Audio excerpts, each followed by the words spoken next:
हमारा ये देश वैसे तो अपनी कई खूबियों के लिए जाना जाता है, पर हमारे देश की एक सबसे बड़ी खूबी थी हमारा साइंस, जो कि एक समय पर पूरी दुनिया में सबसे अधिक डेवलप्ड और इजीली एक्सेसिबल हुआ करता था। अब इन सभी बातों को सुनकर और इस वीडियो के थंबनेल को देखकर तो आप समझ ही चुके होंगे कि आज का ये खास वीडियो प्राचीन भारत के एडवांस साइंस वाले वीडियो का पार्ट 3 है। आज इस वीडियो के माध्यम से आपको हमारे प्राचीन भारत के साइंस की और भी कई ऐसी अनसुनी और चौंकाने वाली बातें पता चलेंगी, जिसे सुनने के बाद आपको अपने देश पर और भी ज्यादा गर्व महसूस होगा। पर इससे पहले कि हम आज का ये वीडियो शुरू करें, आप कमेंट सेक्शन में जोश और उल्लास के साथ मेरा भारत महान लिख दीजिएगा और साथ ही साथ चैनल को भी सब्सक्राइब कर लीजिएगा, क्योंकि हमारे देश की प्राचीन काल की टेक्नोलॉजी की लिस्ट इतनी लंबी है कि आपको ऐसी और भी रोचक और चौंकाने वाली जानकारी यहाँ आगे भी मिलती रहेगी। तो चलिए शुरू करते हैं हमारी सबसे पहली और चौंकाने वाली टेक्नोलॉजी से, जो है प्लास्टिक सर्जरी। आपको ये बात जानकर हैरानी होगी कि हमारे देश में करीब 2000 बीसी के आसपास के समय से प्लास्टिक सर्जरी हो रही है। यहाँ पर प्लास्टिक शब्द की मीनिंग एग्जैक्टली प्लास्टिक या पेट्रोलियम बाय प्रोडक्ट्स नहीं है, बल्कि इसका तात्पर्य रीमॉडलिंग से है।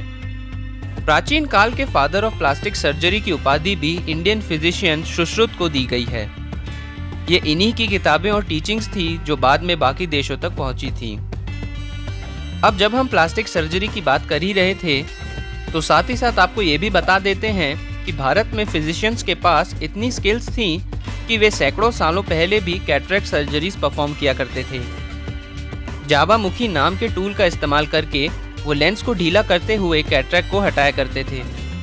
आपको ये बात जानकर और भी हैरानी होगी कि इन सर्जरीज के बारे में जानने के लिए और इन्हें देखने के लिए ग्रीक साइंटिस्ट भी भारत आया करते थे।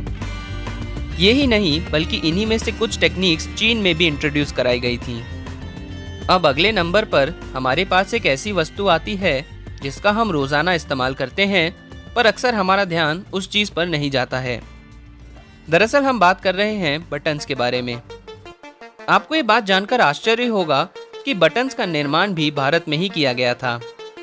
इंडस वैली सिविलाइजेशन के मोहनजोदारो की एक्सकेवेशंस में बटन्स भी पाए गए हैं।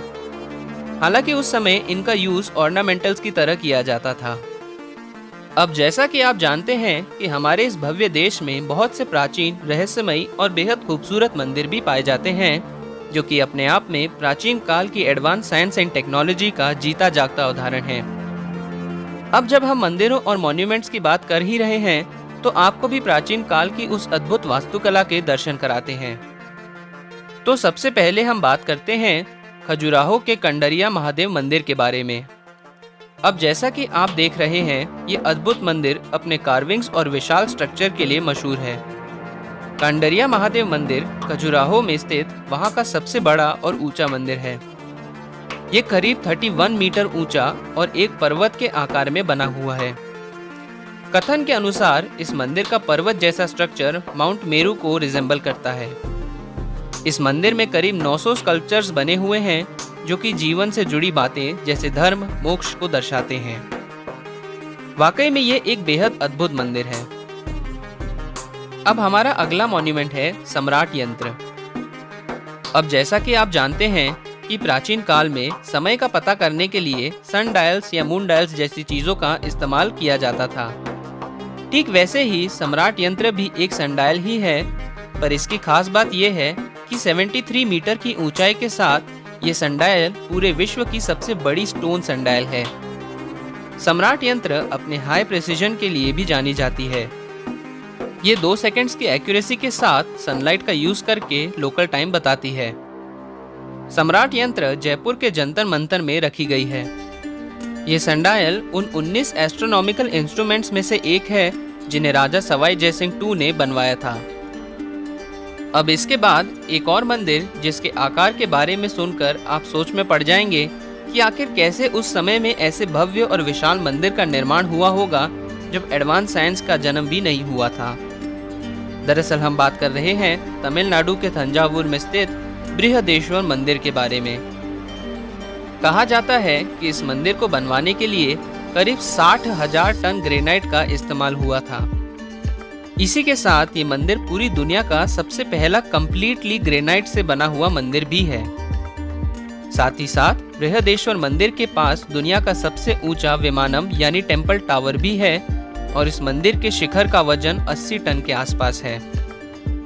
इस मंदिर के विशाल स्ट्रक्चर्स यहीं पर खत्म नहीं होते हैं। इस मंदिर में नंदी जी की एक पत्थर से बनी 20 टन की मूर्ति भी है। अब क्योंकि ये मंदिर भगवान शिव का है, इसलिए यहाँ पर एक 3.5 मीटर ऊंची शिवलिंग भी मौजूद है। वाकई में इस मंदिर के अनगिनत विशेषताएं इसे बेहद खास और सोच में डाल देने वाला बनाती हैं कि आखिर कैसे इतने भारी वजन को इतना ऊपर तक पहुंचाया गया होगा और इतनी सटीक और सुंदर कार्विंग्स कैसे करी गई होंगी।